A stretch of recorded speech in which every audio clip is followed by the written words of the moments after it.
Your shoulder starts aching around hour 6 at the desk. You roll it. You stretch it. You press your fingers into the front of it, right where it hurts the most. You assume the problem is right there, inside the shoulder joint itself. But the shoulder is rarely the one causing the trouble. It's usually just the place where the trouble shows up. Think about that for a second. Pain and cause are not always in the same location. Your shoulder might just be reporting a problem that started somewhere else entirely, in a muscle you've probably never thought about in your life. To understand what's really happening, you need to picture your shoulder blade. Not your shoulder joint, your shoulder blade, that flat triangular bone sitting on the back of your rib cage. Most people think of the shoulder as one single hinge, like a door. It isn't. Your shoulder blade glides, tilts, and rotates constantly, and it's supposed to move in perfect sync every time you lift your arm to grab your mouse, reach for your coffee, or type on your keyboard. There's a muscle wrapped around the side of your rib cage, underneath your shoulder blade, called the serratus anterior. Most people have never heard its name, yet it might be the real reason your shoulder is screaming by 4 p.m. This muscle acts like a hand holding a book flat against a wall. Its job is to keep your shoulder blade pressed against your rib cage and rotated upward every time you raise your arm. When you sit hunched forward for hours, reaching slightly ahead of you to type, this muscle slowly stops doing its job properly. It weakens. It goes quiet. And when it goes quiet, your shoulder blade starts winging out and tilting forward instead of rotating the way it should. Here's where it gets interesting. When your shoulder blade doesn't rotate upward correctly, the space underneath a bony arch called the acromion becomes smaller every time you lift your arm. That narrow space is exactly where a tendon called the supraspinatus has to slide through. Picture a rope trying to pass through a gap that keeps shrinking a little more every day. Eventually, that rope starts to fray. That's the mechanism researchers call scapular dyskinesis, a fancy term for a shoulder blade that has forgotten how to move properly. Physical therapist and researcher Ann Cools, who has spent years studying shoulder mechanics at Ghent University, has shown repeatedly that altered shoulder blade positioning is strongly linked to shoulder impingement and pain, especially in people who spend long hours in forward postures. Your desk job is quietly training your shoulder blade to move in exactly the wrong pattern, hour after hour, day after day. So the deep ache you feel at the front or side of your shoulder isn't damage happening randomly. It's often the tendon getting pinched a tiny bit more each time you reach for your mouse, because the muscle responsible for creating space for that tendon has gone weak and lazy. Now here's the twist most people never consider. This entire pattern usually starts even earlier than your shoulder blade. It starts with your upper back. When you round your upper spine forward, which almost everyone does after a few hours of sitting, your shoulder blades are dragged into a forward, downward position along with it. Your serratus anterior can't do its job properly when it's already stretched into a disadvantaged position. It's like trying to hold a heavy book flat against a wall while someone is slowly pulling that wall backward. No matter how hard the muscle tries, the mechanics are working against it. Meanwhile, a completely different muscle steps in to compensate.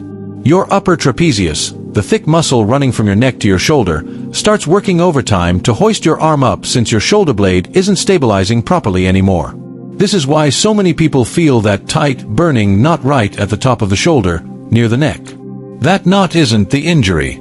That knot is a muscle working double shifts to cover for a coworker who quietly stopped showing up for work. A 2015 study published in the Journal of Physical Therapy Science found that individuals with rounded shoulder posture showed significantly reduced serratus anterior activation and increased upper trapezius dominance during overhead arm movements, which lines up exactly with what's happening at your desk every single day. Your body isn't malfunctioning randomly. It's adapting, just adapting in a direction that eventually causes pain. So what's the common mistake almost everyone makes at this point? They stretch the shoulder. They massage the shoulder.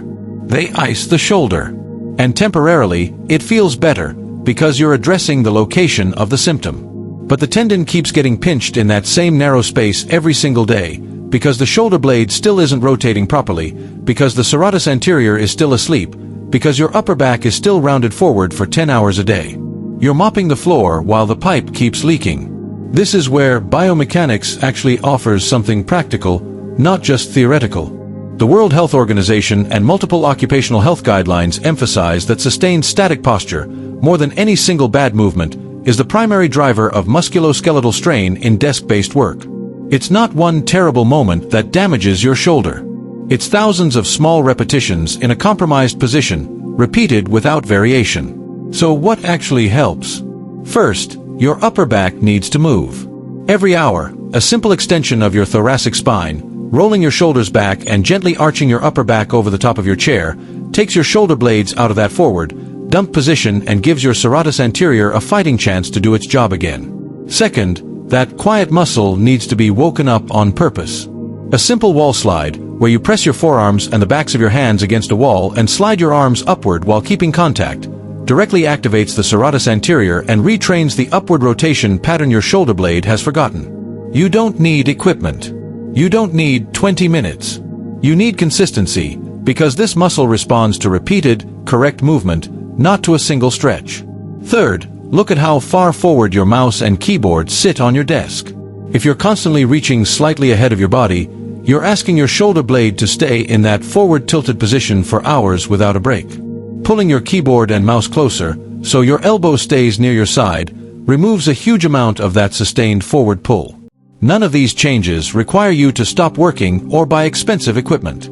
They require you to understand what's actually happening underneath your skin, because once you understand that the ache in your shoulder is a signal coming from a chain of events that started in your upper back, you stop chasing the symptom and start addressing the actual mechanism. This is exactly why generic advice like just stretch your shoulder more rarely works long-term. It treats the messenger instead of the source. Your shoulder isn't broken. It's reporting a mechanical problem that started with a muscle you never knew existed, in a location you never thought to check. So the next time that familiar ache creeps into your shoulder around the middle of the afternoon, don't just press on the sore spot. Sit up, roll your shoulder blades back and down, and ask yourself how long your upper back has been rounded forward today. That single moment of awareness, repeated consistently, is often the real difference between a shoulder that quietly recovers and one that keeps sending you the same warning signal every single day until you finally listen to where it's actually coming from.